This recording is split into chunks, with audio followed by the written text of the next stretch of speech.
இப்போ ரொம்பவே ட்ரெண்டிங்கில் போயிட்டு இருக்க பலசோ பேண்ட் அப்புறம் வந்து நார்மல் சுடிதார் இது ரெண்டையும் தான் இன்றைக்கி நான் ஸ்டிச் பண்ணி காட்டியிருக்கேன். இந்த பலசோ பேண்ட் வந்துட்டு அப்படியே ஸ்கர்ட் மாதிரியே இருக்கும். எனக்கு ரொம்பவே கம்ஃபர்டபுளாக இருந்தது. எனக்கு தேவையான மெட்டீரியலை நான் ஆன்லைனில் ஆர்டர் போட்டு நான் வாங்கிக்கிட்டேன். அதுக்கு தேவையான லைன் கிளாத்தும் எடுத்துக்கிட்டேன். இதுக்கு வந்து நான் ஃப்ரண்ட் அண்ட் பேக் ரெண்டுமே கேன்வாஸ் வச்சு தான் நான் டிசைன் கொடுக்க போகிறேன்.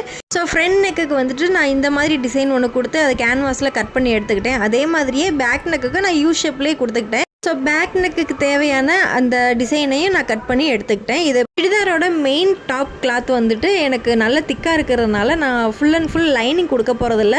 டாப் பாட்டம் மட்டும் தான் நான் கொடுக்க போகிறேன் லைனிங். அதுக்காக நான் 1/2 மீட்டர் மட்டும் நான் துணி எடுத்திருக்கேன், 50 சென்டிமீட்டர். அதுக்கான எனக்கான ட்ரேஸை வந்துட்டு இதில் நான் கட் பண்ணி எடுத்துகிட்டு இதை வந்து அடித்து இப்போ கேன்வாஸ் வச்சு நான் நல்லா 4 பக்கமும் நழுவாமல் இருக்கிறதுக்காக கேன்வாஸ் அதில் பின் பண்ணிவிட்டு நான் அடித்து திருப்பிட்டேன்.